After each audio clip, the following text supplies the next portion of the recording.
सो हम लोग करते हैं इंजीनियरिंग मैकेनिक्स, जो कि है सारे ब्रांचेस के लिए। तो दूसरे लेक्चर में हम देखेंगे फोर्स सिस्टम क्या होता है और ट्रांसमिसिबिलिटी क्या होती है, जो कि काफ़ी इंपॉर्टेंट टॉपिक्स है।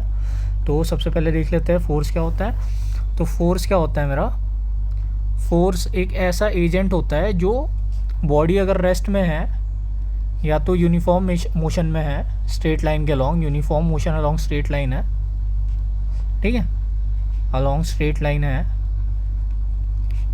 तो वो क्या करता है, इसको चेंज करने की कोशिश करता है, ठीक है। मतलब रेस्ट में है तो उसको मोशन में ला लेगा, और यूनिफॉर्म मोशन में है स्ट्रेट लाइन के अलॉन्ग तो वो मोशन नॉन यूनिफॉर्म हो जाएगा।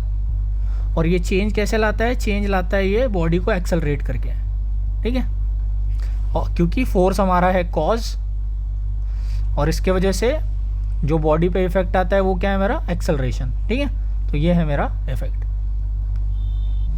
अब जब हम न्यूटन लॉ पढ़ेंगे तो आपको पता चलेगा कि फोर्स को हम लिख सकते हैं मास टाइम्स एक्सेलरेशन। मास का यूनिट होता है केजी, एक्सेलरेशन मेरा क्या होता है, एक्सेलरेशन होता है वेलोसिटी अपॉन टाइम, ठीक है। और वेलोसिटी क्या होता है, वेलोसिटी होता है डिस्प्लेसमेंट अपॉन टाइम। तो ये हो जाएगा मेरा एस अपॉन टी स्क्वायर। तो डिस्टेंस का यूनिट क्या होता है मीटर, टाइम का होता है सेकंड, तो ये हो गया मीटर पर सेकंड स्क्वायर। तो एक्सेलरेशन का यूनिट क्या होता है मिलीमीटर पर सेकंड स्क्वायर। तो फोर्स का ऐसा यूनिट क्या हो गया, फोर्स का ऐसा यूनिट हो गया केजी मीटर पर सेकंड स्क्वायर।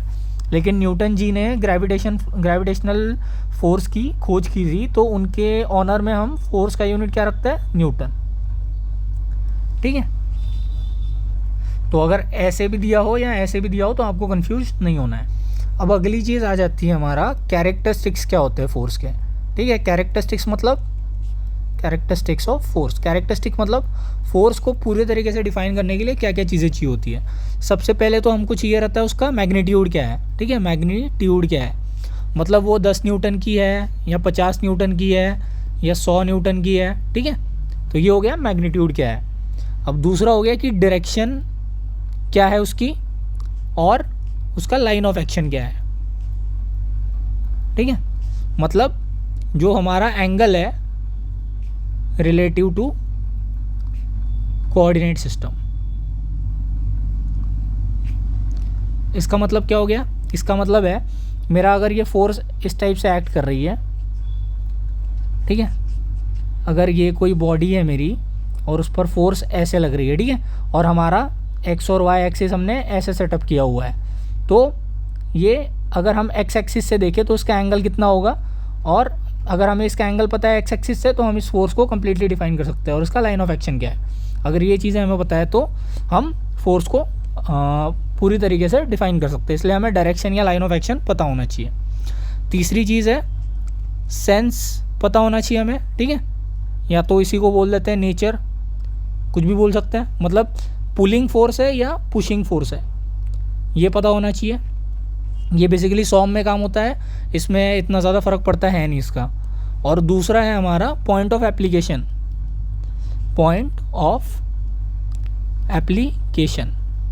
ठीक है। तो ये चार चीज़ें हमें पता होनी चाहिए फोर्स के बारे में, उसको पूरी तरीके से डिफ़ाइन करने के लिए। अब जब हमने देख लिया फोर्स को डिफ़ाइन कैसे करते हैं, अगला पॉइंट आता है कि कौन कितने टाइप की फोर्सेस हो सकती है, ठीक है, मतलब फोर्स को क्लासीफाई किस टाइप से करते हैं। तो अगला पॉइंट आता है क्लासिफिकेशन ऑफ फोर्सेस। तो चार तरीक़ों से हम फोर्सेस को क्लासीफाई कर सकते हैं। कौन कौन से, सबसे पहला हो जाएगा मेरा according to the effect produce by the force, ठीक है, ये है सारा कुछ है अकॉर्डिंग टू। पहला है इफेक्ट, क्या कैसा इफेक्ट प्रोड्यूस करती है force, effect produced by the force. दूसरा तरीका क्या है, दूसरा तरीका है हमारा according to the nature of force, ठीक है। तीसरा तरीका है वेदर इट इज़ पॉइंट और डिस्ट्रीब्यूटेड, इस हिसाब से भी करते हैं, ठीक है, कि पॉइंट पर एक्ट कर रही है, डिस्ट्रीब्यूटेड टाइप की एक्ट कर रही है। और चौथा जो तरीका हमारा हो सकता है कि कॉन्टैक्ट फोर्स है या डिस्टेंट फोर्स है, ठीक है। तो इफेक्ट प्रोड्यूस बाय फोर्स में क्या आ जाए, इसमें चार आ जाएंगी। उसमें से पहली है हमारी एक्सटर्नल फोर्स, मतलब कोई भी बॉडी है और उस पर एक्सटर्नली कोई फोर्स लग रही है तो वो हो गई एक्सटर्नल फोर्स, ठीक है। दूसरा हो गया मेरा इंटरनल फोर्स। इंटरनल फोर्स क्या हो जाएगा, कोई अगर बॉडी है उस पर फोर्स लग रही है तो उसके अंदर वाले एटम जो रेजिस्टिंग इफेक्ट क्रिएट करेंगे इस एक्सटर्नल फोर्स की वजह से, वो हो जाएगी मेरी इंटरनल फोर्स। तीसरी है मेरी एक्टिव फोर्स। मतलब अगर कोई भी बॉडी है उस पर मैं फोर्स लगाऊँ और उसके वजह से उसमें मोशन आए, मतलब अपने वो रेस्ट वाली स्टेट से हट जाए, तो वो उस टाइप की फोर्स को हम बोलेंगे एक्टिव फोर्स। और चौथी हमारी होती है इस कैटेगरी में पैसिव फोर्स। इसका बिल्कुल उल्टा, कि अगर किसी बॉडी पर हम लोग फोर्स लगा रहे हैं और वो उस पर उसका कोई असर नहीं पड़ रहा, वो रेस्ट की रेस्ट में ही रह रही है, तो उस टाइप की फोर्स को हम बोलते हैं पैसिव फोर्स, ठीक है। नेचर ऑफ फोर्स में आ जाएगा मेरा कि एक तो एक्शन या रिएक्शन हो सकती है, ठीक है, एक्शन और रिएक्शन। मतलब अगर कोई सरफेस है उस पर बॉल रखा हुआ है, सरफेस है उस पर बॉल रखा हुआ है, तो सरफेस और जो बॉल है उसके बीच में कांटेक्ट है, ठीक है, तो वो दोनों एक दूसरे पे क्या कर रहे होंगे, एक्शन रिएक्शन फोर्स एक्सर्ट कर रहे होंगे, ठीक है, न्यूटन के तीसरे नियम के हिसाब से। तो इस टाइप की जो फोर्सेस होती है वो एक्शन या रिएक्शन फोर्सेस होती है। दूसरे टाइप का जो इस कैटेगरी में आता है वो है अट्रैक्शन या रिपल्शन। अट्रैक्शन और रिपल्शन, ठीक है। मतलब जो मैग्नेट वाली फोर्स होती है ना, मैग्नेट के सेम पोल रिपेल करते हैं और अपोजिट पोल अट्रैक्ट करते हैं, तो वो वाली जो फोर्स है मैग्नेटिक फोर्स, वो अट्रैक्शन या रिपल्शन वाली कैटेगरी में आएगी, ठीक है। देन नेक्स्ट मेरा आ जाता है पॉइंट या डिस्ट्रीब्यूटेड।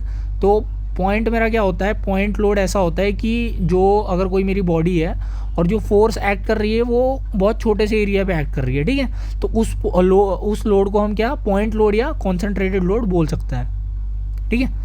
अगर उसका एरिया ऑफ कॉन्टैक्ट काफ़ी कम है तो उस टाइप के लोड को हम कॉन्सेंट्रेटेड लोड बोल सकते हैं या पॉइंट लोड बोल सकते हैं। लेकिन अगर कोई बॉडी है उस पर ऐसे डिस्ट्रीब्यूटेड लोडिंग टाइप की एक्ट कर रही है, ठीक है, मतलब लोडिंग का एक डिस्ट्रीब्यूशन ऐसा आपको दिख रहा है, तो ऐसी टाइप की जो लोडिंग होती है या फोर्सेस होती है उसको हम डिस्ट्रीब्यूटेड फोर्सेस या डिस्ट्रीब्यूटेड लोडिंग बोलते हैं, ठीक है, डिस्ट्रीब्यूटेड लोडिंग, ठीक है। फिर हमारा जो कांटेक्ट और डिस्टेंट वाले में आता है कि जो कांटेक्ट वाली फोर्स कौन सी हो जाएगी, ये हो जाएगी फ्रिक्शन, क्योंकि जो सरफेस पे बॉडी कांटेक्ट में है वो दोनों एक दूसरे पे क्या फ्रिक्शन और नॉर्मल रिएक्शन जो एक्ट करती है वो कांटेक्ट वाली फोर्स हो जाएगी। और जो डिस्टेंट वाली फोर्स होगी वो ग्रेविटेशन टाइप की जो फोर्सेस होंगी, ग्रेविटेशनल फोर्सेस जो होंगी वो डिस्टेंट वाली फोर्सेस होगी, क्योंकि अगर दो मास एक दूसरे से काफ़ी दूरी पर है, ठीक है, उनके बीच में कुछ भी नहीं है, फिर भी वो दोनों एक दूसरे पर m1 m2 g m1 m2 by r square का फोर्स लगाएंगे, ठीक है, एक दूसरे पर।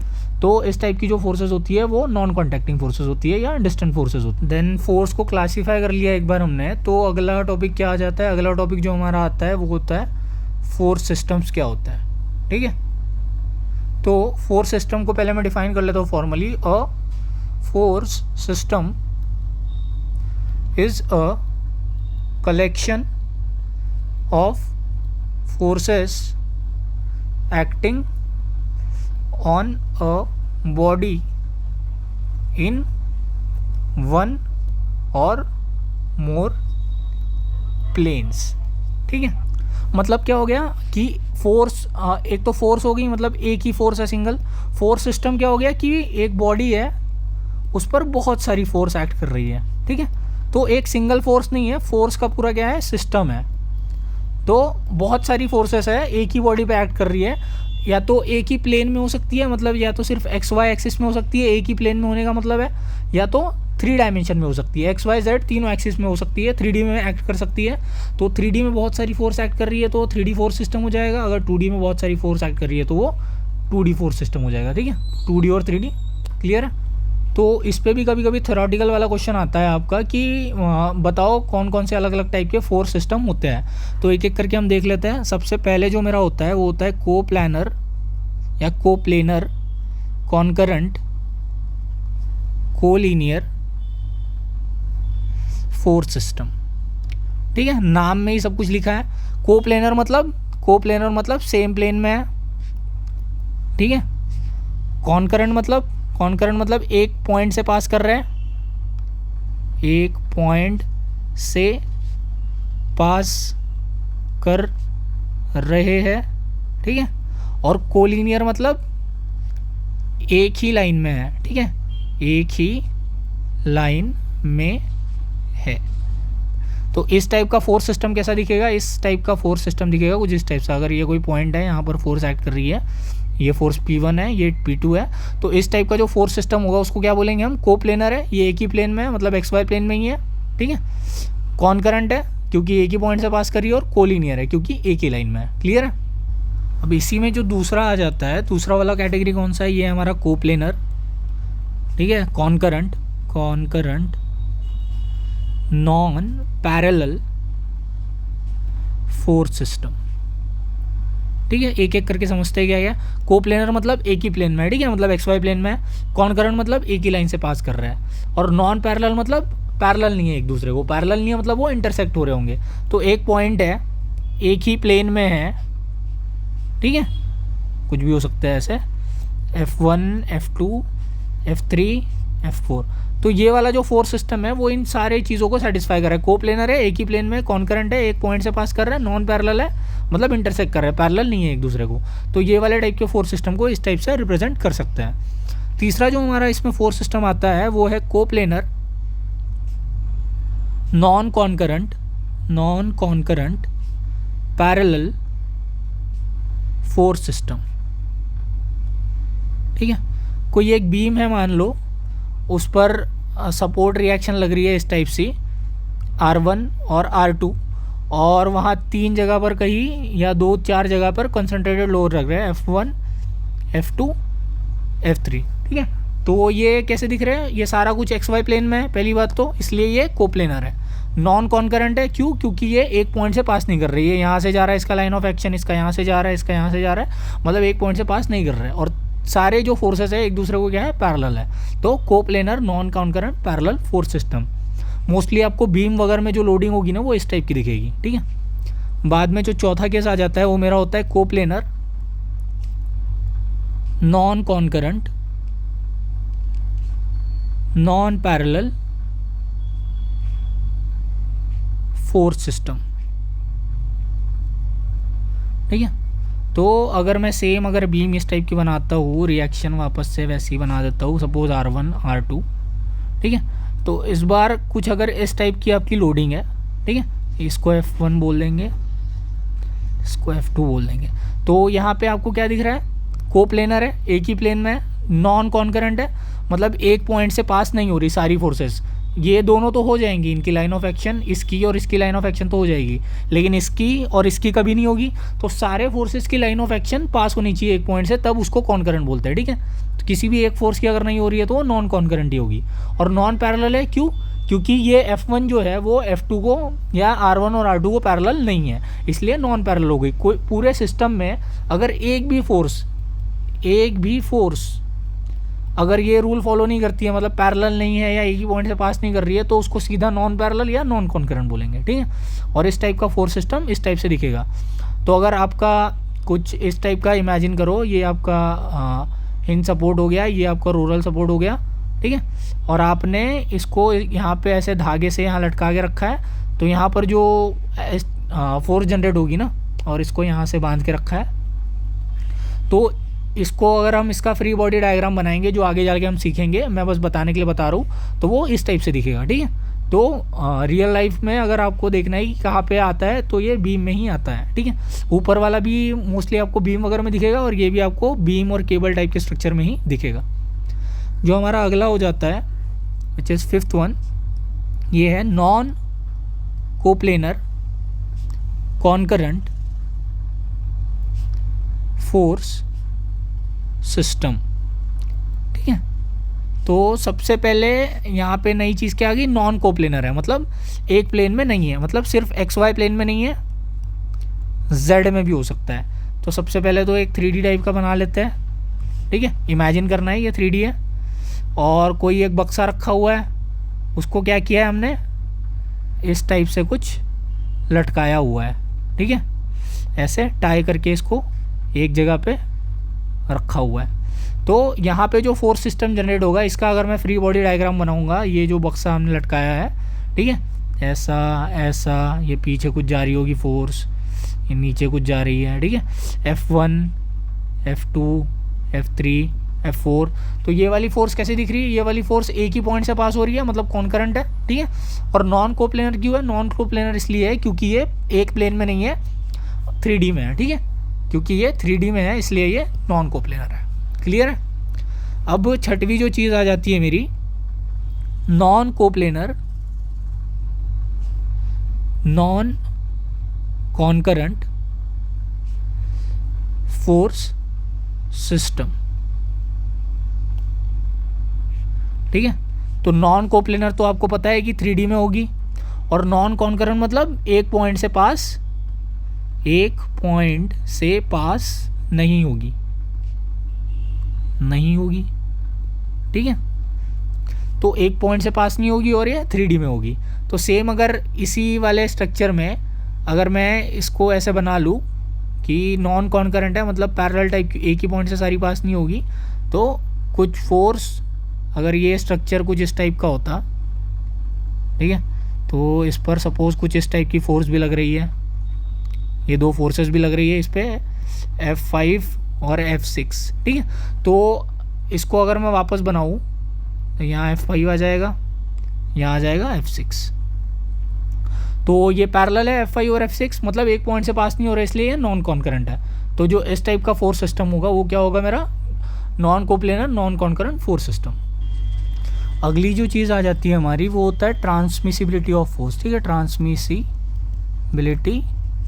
ऑफ फोर्स, ठीक है। तो सीधा डेफिनेशन के बदले ना मैं एग्जांपल से चालू करता हूँ तो ज़्यादा समझ में आएगा। सपोज कोई एक बॉडी है, ठीक है, इस पर आपका फोर्स लग रहा है इस टाइप से F, ठीक है। ये फोर्स का लाइन ऑफ एक्शन क्या है, ये है। तो इस बॉडी में मैं कोई भी पॉइंट ले लूँ, सपोज अगर मैं कलर चेंज करके दिखाता हूँ आपको, इस बॉडी में मैं कोई भी दूसरा पॉइंट ले लूँ इस लाइन ऑफ एक्शन के अलॉन्ग, तो ये फोर्स को अगर मैं उस पॉइंट पे अप्लाई करूँ, ठीक है, लाइक दिस, या तो दूसरा अंदर वाला पॉइंट ले लूँ और वहाँ पे अप्लाई करूँ, तो ये तीनों का जो इफेक्ट होगा, ठीक है, तीनों का जो इफेक्ट होगा, कौन सा effect, external effect due to this force on this body remains unchanged, ठीक है, मतलब चेंज नहीं होगा। क्यों चेंज नहीं होगा, क्योंकि हमने क्या माना है कि ये बॉडी क्या है, रिजिड है। हमारे जो इंजीनियरिंग मैकेनिक्स में हमने जो बॉडी मानी है वो रिजिड मानी है, मतलब इस पॉइंट में या किसी भी पॉइंट में कोई भी इतना ज़्यादा डिफरेंस नहीं है, सारे वेल कनेक्टेड है, ठीक है। तो ये चीज़ हमने मानी है, इसलिए आप इस फोर्स को उसके लाइन ऑफ एक्शन के अलॉन्ग किसी भी पॉइंट पर चेंज कर सकते हो। तो पॉइंट ऑफ एप्लीकेशन और फोर्स का जो सेंस है, जो दो कैरेक्टरिस्टिक हमने पढ़े थे, वो इंजीनियरिंग मैकेनिक्स में मैटर नहीं करते, मतलब ट्रांसमिसिबिलिटी ऑफ फोर्स अप्लाई होता है एज लॉन्ग एज हमें एक्सटर्नल इफेक्ट से मतलब है, ठीक है। अगर हमें इंटरनल डिफॉर्मेशन से मतलब हो जाएगा तो उस टाइम पे ये चीज़ें काम नहीं करेंगी, ठीक है। तो जब सॉलिड बॉडी मैकेनिक्स हम पढ़ते हैं तो उस टाइम पे ट्रांसमिसिबिलिटी ऑफ फोर्स काम नहीं करता। तो डेफिनेशन में भी क्लियरली लिखा है कि it states that when a force acts upon a body its effect is same, ठीक है। मतलब जब कोई फोर्स किसी बॉडी पे एक्ट करता है तो उसका इफेक्ट सेम रहता है, whatever point in its line of action is taken as point of application. मतलब आप उसके लाइन ऑफ एक्शन के अलॉन्ग कोई भी पॉइंट ले लो, ठीक है, उसका पॉइंट ऑफ एप्लीकेशन कोई भी ले लो, उसके लाइन ऑफ एक्शन के अलॉन्ग उसका इफेक्ट सेम रहता है, प्रोवाइडेड दैट, कंडीशन दे रखी है, ठीक है। अब मैं जो बता रहा था ना कब वैलिड नहीं है, provided that the point is connected with the rest of the body in the same invariable manner. मतलब ये जो हमारा पॉइंट है वो दूसरे पॉइंट से कनेक्टेड है in the same invariable manner, जो कि हकीकत में होता नहीं है, ठीक है। लेकिन एज लॉन्ग एज हमें एक्सेलरेशन, वेलोसिटी, पोजीशन निकालनी है पार्टिकल की या बॉडी की, तब तक ये वाला प्रिंसिपल हम अप्लाई कर सकते हैं, ठीक है। तो नेक्स्ट वीडियो में हम करेंगे फ्री बॉडी डायग्राम्स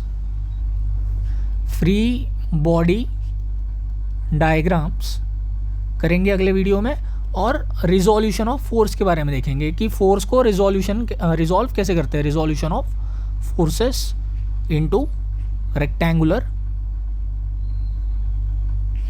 कंपोनेंट्स, ठीक है। तो ये हमारा टॉपिक रहेगा फॉर नेक्स्ट वीडियो।